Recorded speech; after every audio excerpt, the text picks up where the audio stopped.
Good morning, everyone. It's a couple of days after the Bendigo Classic and the second competitive run for the trusty old FFV4 in basically the EK Mark II body with livery out of a particular rally car, which is a Mini out of England. So, how it went? Friday practice, it was woeful. Couldn't get the arse end of the car, the back end of the car stable enough. Trying to get used to the surface. Every track's different, just trying to figure out what to do to actually make it stable to be able to be pushed quite hard and be competitive. By Saturday afternoon, struggling to actually get the car stable. Hit upon two little changes on the setup to make the car stable, rotate, and also be able to find myself in a position where my tyre warmers shat themselves. So I had no tyre warmers, couldn't use the additive or the cleaner for the tyres because it had to be basically warmed and cleaned off the tyres before the car went on the track. So every run from Saturday onwards was basically no tyre warmers, no goop, no cleaner. Just a quick brush down to get the dust and a blow to get the dust off the car, and left as it is.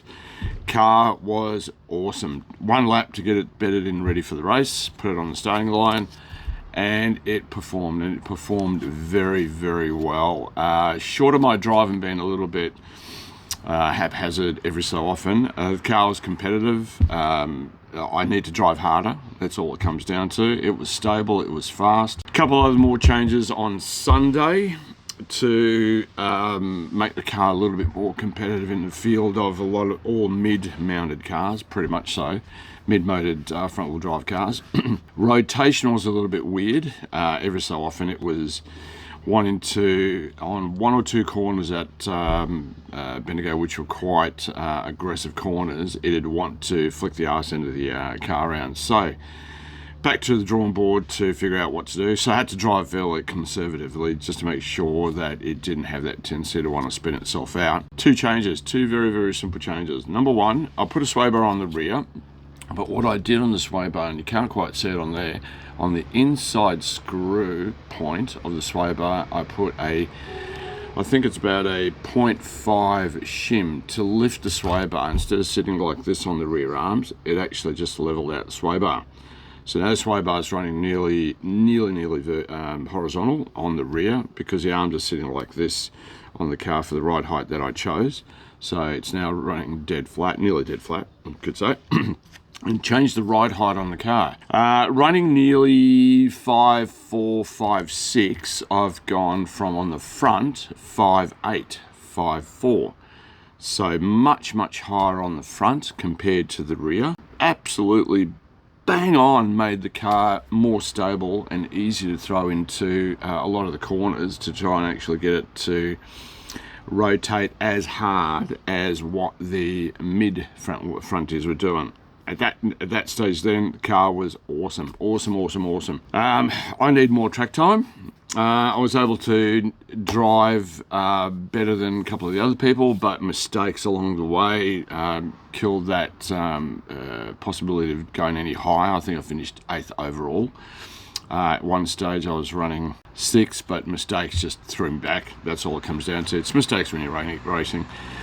Qualifying was interesting, running against a couple of the people that I play cars with, listening to the commentary as it goes through, which is so unnerving. I don't know why they do it, but it's there.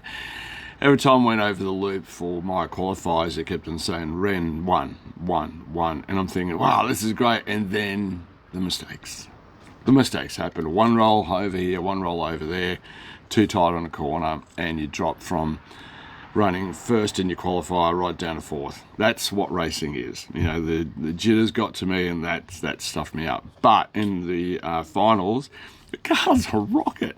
Straight line acceleration off the line is insanely good. It tracks dead straight. It's got a little bit of wheel spin. I took a lot of the actual wheel spin properties out of the car by readjusting the settings on the ESC, because it does have it bags up the wheels So did that to take away that in wheel spin to make the car more tractable in a straight line, and just jot off without wheel spin before it grabs. To the point where I found myself in two of the finals. One was a no-go, and I'll explain that in a minute, where I had to come right off and back off before the first corner because the car accelerated faster than four of the other cars in front of me, to the point where mid-pack after the second corner, I was sitting around about fifth or sixth in the pack, and bunch of cars, 5 cars, one corner. It's not a good thing. We bumped each other out. Some made it out clean, some made it out not so clean. But the car's got acceleration to pull away from your competition so well. The downside of that is it has a little bit of push on the high speed, so you've got to come off your throttle tiny bit to be able to have it hook back in and negotiate the corner. Pardon me. Especially the high speed off the straight at Bendigo. I couldn't hold it full noise there.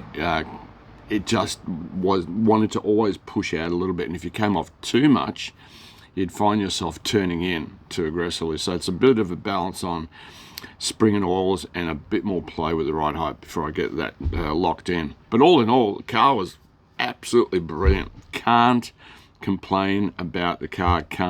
I can give it kudos. Everything's worked. Very little in the way of anything replaced on the car. It worked really good all weekend. I had hard hits. It's got a tweak somewhere in it, so I do have to figure out where the tweak is, because it wants to constantly, you do your setup on your station, it wants to constantly always pull to the left, and you've got to trim it out. So there might be an issue with ride height or something grabbing somewhere, but we'll figure that out and we'll sort that out. All in all, brilliant. Car's got the pace, definitely has the pace. Thank you to Tim Boundy and Milzer for suggesting the change in the FDR, because I did have it way off kilter. Car was mental straight line speed, but was bogged out in the corners a bit, and I honestly didn't know which FDR to use or what was going to be the correct one. But as soon as that was made, it was a rocket ship in outer corners and down the straight, but as I said, pushing a little bit on speed until you had to hit the brakes to drop it, turn it through. I might change the ride height a little bit just to cure that and see how we go. All in all, can't praise it enough. The car was good, the driver was average, the track was brilliant, Bendigo was brilliant, the whole weekend was brilliant.